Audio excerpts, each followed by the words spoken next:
we announced our 40th edition today here at the VIFF Center.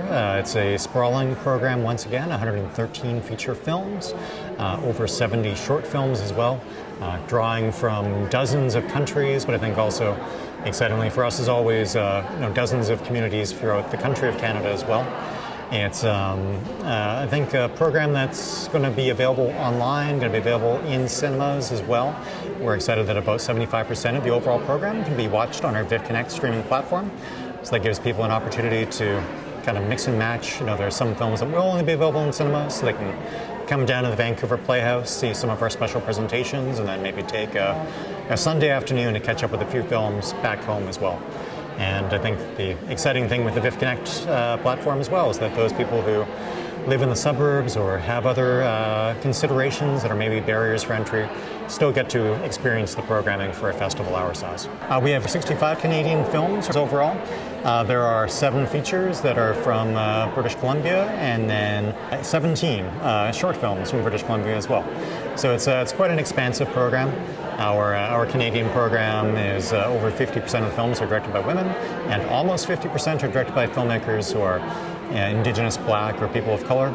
It's the feature films come largely from people making their first or second feature, so I think it's a really exciting new wave of voices and visionaries for Canadian cinema as well. My thoughts are that I'm extremely proud, that I'm very excited.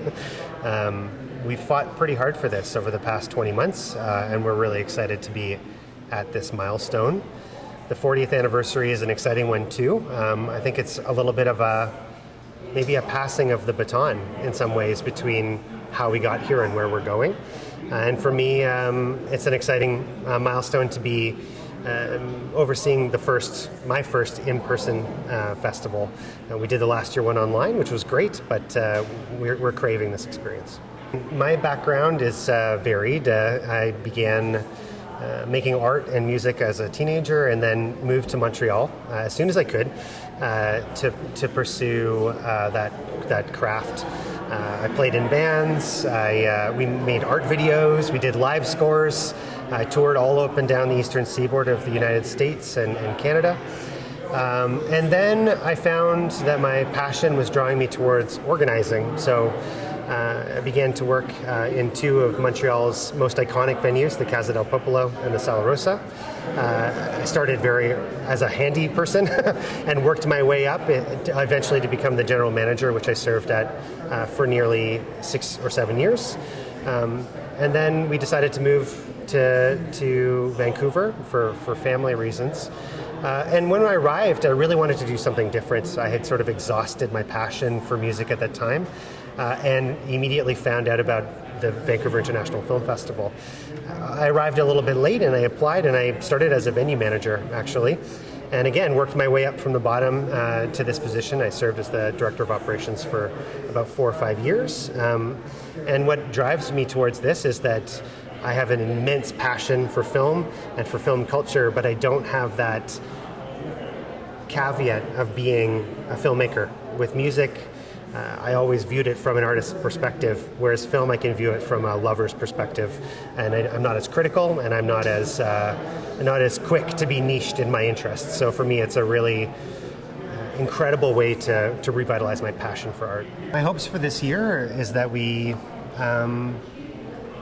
take a critical step back towards being together, towards experiencing art together, to sitting in a cinema together. I think it's been a long phase of being disconnected from each other, and to experiencing things alone and worrying, thinking about logistics, masks, hand sanitizing, all of those considerations. Now we're kind of good at those things, and in a lot of ways it's become quite natural or normal for us. And so what happens next? And for me, it's really important that we go back to culture and go back to film and say, I value this is important to me. So even if we are at 50% capacity for the festival, that's a huge win for me. The fact that we're back together, that we're saying we refuse to let this go despite all that we've gone through, that we think this is important. And so the minute I see a single audience person at a VIFF film during the festival will be a victory for us. And then every year we'll just keep building and getting better.